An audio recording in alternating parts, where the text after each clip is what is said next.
All right, hello everyone. Welcome back to the Sports Corner at Choose Adventure Media. My name is Zach, and in this one, I will be recapping what we just saw with the Tennessee Volunteers versus the Georgia Bulldogs game. What a wild finish. First of all, Tennessee thought they had that one in the bag and then ended up losing it in overtime. Overall, it was a great game. I think the story of the game is obviously going to be momentum swings.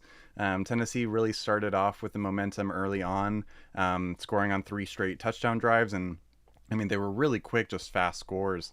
They were able to establish the run, which really set up the play action really well for them, and that was really effective. Meanwhile, in the first quarter, Georgia was able to score some points. However, they those were more typical Georgia drives, more slow, methodical, grinded out, and that was the style of football that Georgia played the entire game. They were just able to play their style and their brand more frequently than Tennessee was. I mean, first of all, what a game.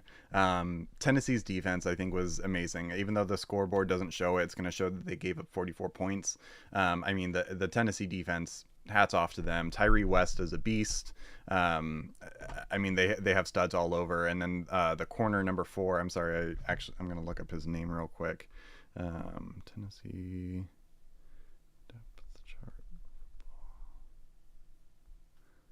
He's a true freshman that was starting in place of some injuries, but he played his heart out. Caleb Beasley, I'm sorry, Ty Redmond. Ty Redmond, true freshman cornerback, amazing. I think he played really well. He had a lot of learning lessons of pass interference. He ended up giving up that touchdown to London Humphreys, but I think he deserves a lot of credit for the way that he played in a tough situation. So where do we start?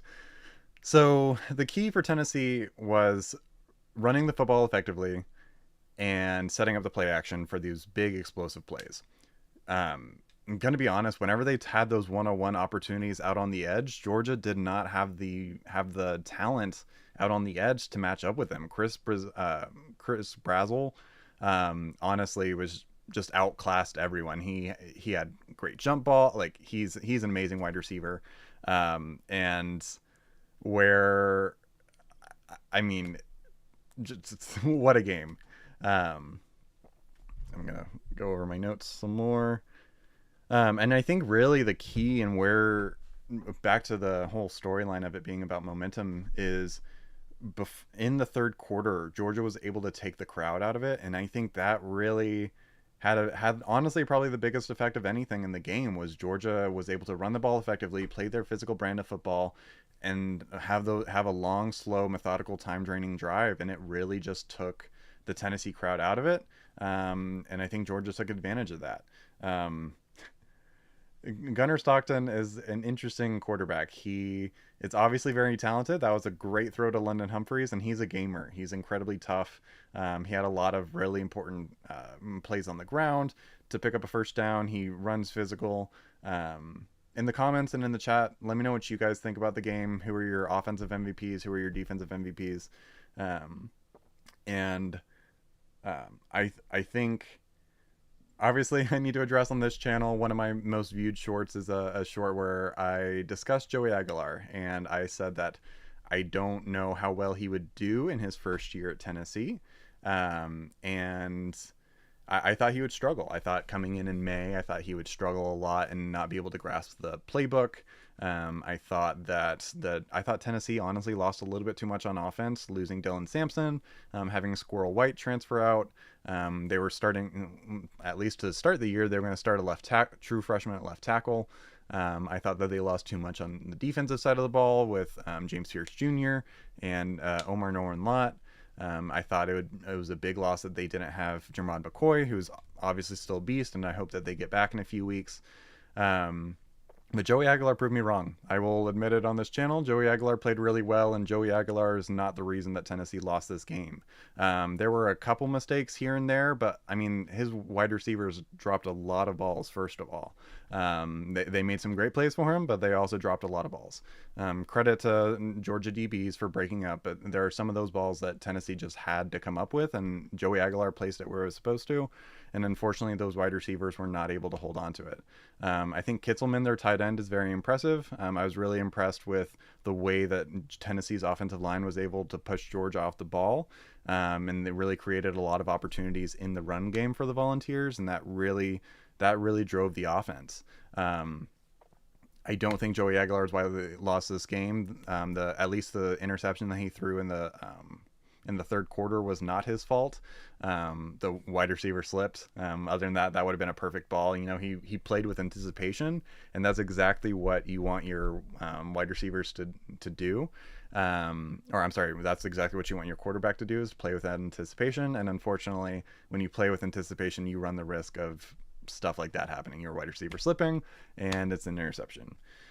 Other than that, I mean, Joey Aguilar is very impressive. He has a great deep ball. I feel like the announcers touched on it. He does the little things, like on those swing screens out to the outside. He places the ball where the wide receiver can make a play and actually gain a few yards versus it just being a tackle for loss or tackle at the line of scrimmage. But Joey Aguilar balled out, not on him. The Tennessee defense was amazing, except for just a few short plays. And unfortunately, when you're playing a team like Georgia, those are the plays that do you in. As well as there were a few self-inflicted wounds. A false start ultimately on that right before the field goal that was missed before regulation was over. I mean, there was a drive, I believe it was right after Georgia scored the touchdown in the third quarter, and that drive started with the Tennessee holding penalty, and that just ruined that drive and then gave Georgia right back the ball and kind of helped prolong that sequence that the crowd was really out of the game. And I think when you're talking about championship level football, and unfortunately in the SEC you are talking about championship level football, is those self-inflicted wounds cause you to lose. It only takes a few of those for you to lose. But I'm sorry, in a game where you score 41 points, that is not on the quarterback. I could absolutely see it being on the offensive line making a few mistakes here and there. I could see it on the wide receivers dropping balls that were placed well. But I mean, Joey Aguilar only had a few misses, and some of them were just miscommunication. So this loss is not on Joey Aguilar. I know I doubted him in the beginning, but Joey Aguilar is a very good quarterback, and he has understood the system a lot better. I still stand by my, just because of Tennessee's schedule, and I could absolutely still see them being an 8-4, 9-3 team. I don't know if I'm going to predict them to go above that, and I know that's probably going to give me a lot of hate in the comments and in chat.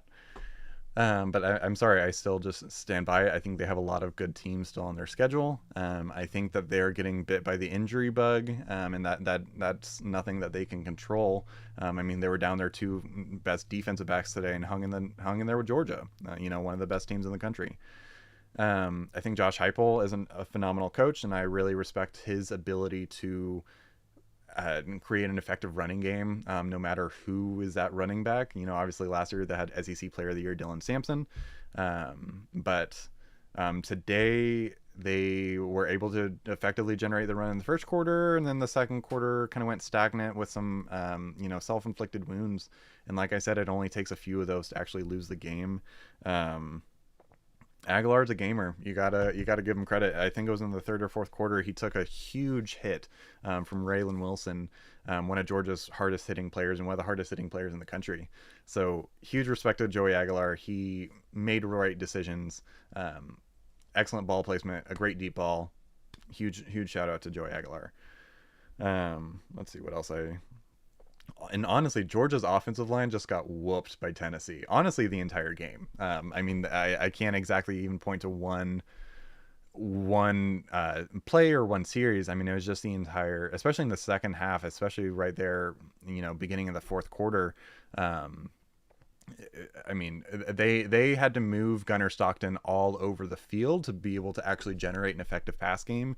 They weren't able to generate an effective drop back passing game because the Tennessee defensive line was so dominant, and they have so many guys that they can rotate in there. I know he's more of a run defender, but I love Tyree West. I think he's a beast. I love the way he plays, that three tech athletic defensive tackle. They have Tennessee has a few guys out on the edge that are just amazing. And I think if they get those starting corners, Jermon McCoy, and I don't know the name of their other starting cornerback, I think that defense is dangerous for sure. But I mean, the Tennessee defensive line was just whooping Georgia most of the game, and Georgia, it finally took until the second quarter for Georgia to effectively be able to move the ball and to do things against, having the Tennessee defensive line live in their backfield. Let's see. Let's see what else. And again, it just like I mentioned earlier, the Tennessee quarterback number 4, what's his name? Come on, Ty Redmond. He had an amazing play where a few plays earlier, Georgia had run that one of their typical swing screen things where they like the numbers on the outside, and it really takes the cornerback out there to beat their block and stop that play. It's basically an extension of the run game. And he did a great job on that play. And then I think it was literally the next play, he got burned by London Humphreys on that touchdown pass. But again, that's a perfectly placed ball. I mean, I know that same cornerback had a pass interference call earlier on in the game, but at least with that touchdown pass, that ball had to be right there, right where Gunnar Stockton threw it, and that way it's either a touchdown or it's an incompletion, but it's not an interception. And so that's not a knock against the corner. That's just excellent football. And that's what we all love as football fans, right? Is whenever it's not anyone's fault, but you just can't beat it. Like there's nothing you can do on that play. I mean, Tennessee was getting pressure. Like there's nothing you can do against a perfectly placed football. And Gunnar Stockton delivered in a clutch moment on a fourth down. And then they ran a little bit of a Kansas City Chiefs special with motioning Zachariah Branch in and then having him run an out route just for a quick 2-point conversion. We saw that in the Super Bowl a couple years ago with the Kansas City Chiefs. It's definitely an Andy Reid special. So very impressive. Georgia offense, their ability to adapt. That's why Kirby Smart has 2 national championship rings as a head coach. Is just because of his ability to adapt. They really had to swallow some knocks on the chin in that first half, especially in that first quarter. I didn't know if Georgia was going to be able to stop Tennessee. Tennessee's offense looked as good as we have seen in the country so far this year. I mean, the way that they were able to make it so that no one there was no way that the Georgia defenders could be right in that first quarter. The play action, run, deep balls, like really the Tennessee offense was having their way and had whatever they wanted with the Georgia defense. So huge shout out. And moving forward, I don't know if Georgia really played like, one of the top 10 teams in America. I think they ended up grinding out the win. But I think this game speaks more to the quality that Tennessee is versus the quality that Georgia is. Moving forward, obviously it's a tough slate in the SEC. This is the very first game for both teams. I think it proves that Tennessee's defense is legit and is going to get even more legit once they get Jermod McCoy back. I think it proves that their offense can honestly hang with anyone. I can't wait to see. I believe they have Oklahoma on the schedule, right? I mean, the Florida game will be good. I mean, Tennessee is definitely a potent offense and could definitely be argued that they are a better offense than they were a year ago. Yeah, and so for Georgia moving forward, I feel like they are the exact same Georgia that we have seen for years and years and years. They like to run the ball, and today they were able to effectively run the ball, and that's ultimately what did Tennessee in right there at the end. Nate Frazier was able to grind them out in overtime and eventually get the touchdown. Georgia, I think they're the exact same Georgia that we've seen. I think this game kind of proves that. I'm almost wondering if maybe Kirby Smart, like, I wonder if other teams are starting to catch on to his play style. I wonder if it's getting outdated. Because but I mean, running the ball always works. So let me know in the chat. Let me know in the comments if you guys think Kirby Smart's method of football needs to adapt a little bit more than it is, or whether Tennessee was just executing better. And yeah, so I think that's going to do it for me. Thank you so much for watching. My name is Zach with the Sports Corner at Choose Avenger Media.